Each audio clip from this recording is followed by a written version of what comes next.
Hi guys, this is jasonom.com and I'm here with the unboxing of the Realme C55, the first Android phone with a dynamic island like the one from the iPhone 14 Pro. Basically, it's a pill-shaped area on the screen that forms around the selfie camera, displaying several useful features. Now, the phone itself should be pretty affordable, something like $200, maybe even less in some countries. And it's honestly bigger than expected, and the texture of the backside actually reminds me of wood, at least this area here. Plastic for the back, plastic for the frame, and up front we got glass with a plastic protection applied from the factory. The phone's format is pretty typical for an entry-level or mid-range phone with flat edges and I would say a pretty massive format, not very different from what we're seeing today from the likes of Oppo and Redmi, but a beautiful camera area with two large lenses. Okay, so let's see what's in the box. Welcome to the Realme family, and then we get a key used to access the slots. Also the quick guide, some extra information here in this safety guide, and a case which is transparent and flexible. Well, actually a darker transparent, not the regular see-through type. Okay, now let's see what else is available inside the box. So we have here the cable which goes from USB-C to USB-A. There should be an USB-C here.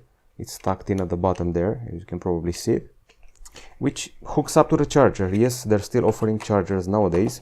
It promises Super VOOC technology, 33-watt charging, and has an USB-A connector.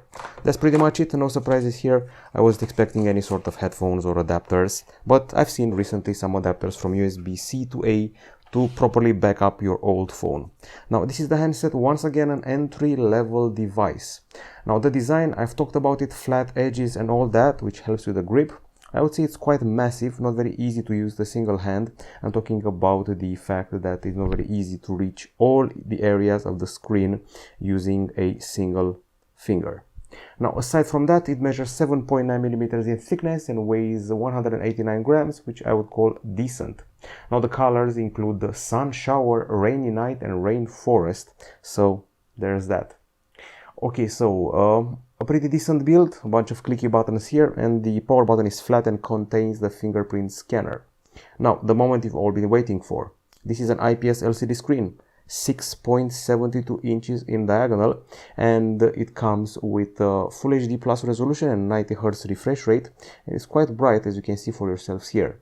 It promises up to 680 nits, but everybody's wondering about the dynamic island, so let's go. I have a power bank here, close by, with a cable. Let's simulate the charging, which triggers the dynamic island. Okay, so this is it. This is how it appears around the selfie camera area, and it will be triggered in moments like showing charging, like low battery, like step counting for a pedometer, and showing data usage. Sadly, the latter two aren't available yet, they haven't been activated, and there's actually a dedicated segment here in the Realme Lab for the mini capsule. Realme is not calling it a dynamic island, it's calling it a mini capsule, and for now it shows the battery status only. But with future updates it should get more features. Okay, so let's see it again, just for kicks. Okay, so I'm actually pretty curious how Apple would handle this. Will they sue? Is it a patent? Is it not? Anyway, we go further here. I have to say that the chin here is pretty big, but that's expected from a cheaper handset. Now, I think it's time to talk about the other features of the phone, starting with the processor, which I'm actually curious if IDA can identify. So let's actually see it. We're dealing with a MediaTek Helio G88, 12nm CPU, also present on the Redmi 10 2022. I'm actually pretty curious by it. Yep, it sees it, that's nice. And also present on Honor X8A and the Motorola Moto G Stylus 2022. It's accompanied in the current case by 6 gigs of RAM and 128 gigabytes of storage. There's also a version out there that has 4 gigs or 8 gigs of RAM and 256 gigabytes of storage. Now, people have been wondering if this is actually eMMC storage or UFS storage. It would be interesting to find out if possible. Okay, so we move further and try to talk about the battery. It's a 5000 mAh unit, quite generous, but expected for Realme, who has pretty solid batteries, 33-watt charging with a promise of reaching 50% in just 29 minutes. There's a singular speaker at the bottom, but guess what? There's also an audio jack. We also have an USB-C 2.0 port. And speaking of connectivity, this handset also provides you with things like Wi-Fi dual band, Bluetooth 5.2, GPS, GLONASS, Galileo, and BDS, and we even, believe it or not, have NFC available here in the connection department. Should be actually NFC 360 degrees if I'm not mistaken. Now, the peel you saw before is formed around an 8 megapixel camera. Okay, so up front here we have the 8 megapixel selfie camera, which does HDR and full HD video capture, and also the backside, these two large lenses actually hide pretty modest cameras.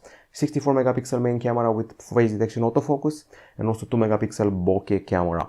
There's an LED flash here, actually dual LED, and we're stuck with full HD capture at 30 or 60 frames per second. Actually, the camera interface isn't half bad, I mean options wise. Entry-level phones don't have as many options, so these are welcome. There's a Pro mode, there's a time-lapse, slow-mo, panorama. You can take full 64 megapixel shots, and you can also boost them up chromatically with chroma boost. There's a portrait mode, which can actually be helped by, believe it or not, bokeh flare, made famous by the Oppo Reno series. And there's also the photo section with its own chroma boost and some other features here. And this is the video department, where you can confirm for yourself that the resolution is what I mentioned before, up to Full HD in 30 or 60 frames per second. Then we have the street mode, which should offer us a bunch of lens changes. Okay, also a bunch of filters, which are pretty cool, and some of them I've seen on the Realme Coca-Cola phone. And finally the night mode, with its own, very own starry mode.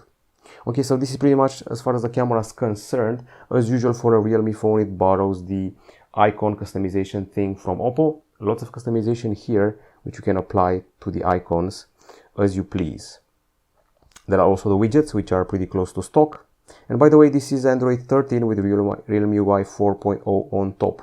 As you can see, we have the trademark music app, there is the app market, and there is a phone manager here, keeping things in check, and including some tools for privacy protection, payment protection, unknown installation, and the kids mode. In the settings department, you're going to find connectivity settings, wallpapers and style, apps, privacy area, special features, which are those ones: split screen, flexible windows, smart sidebar, and a kit space. You can actually activate the sidebar and have it used like this. Basically, you're going to be opening a pop-up window and moving it around, even on top of two other open windows in split screen. Then the key space and the simple mode pretty much speak for themselves. Realme Lab includes, aside from the mini capsule, a sleep capsule, which restricts the phone for better sleep, and a dual mode audio, so you can connect both Bluetooth headphones and wired headphones. I would say this is pretty much it, and this is the first contact with the very first handset with Android and a dynamic island, or mini capsule as Realme calls it. It's your basic entry-level phone, which wanted to stand out of the crowd with something special, so I'm actually curious to see future purposes of that mini capsule via future updates. So far so good. I'm expecting a battery powerhouse, good for media watching, maybe also some light gaming. That's it from us. This is it from jsno.com. Goodbye.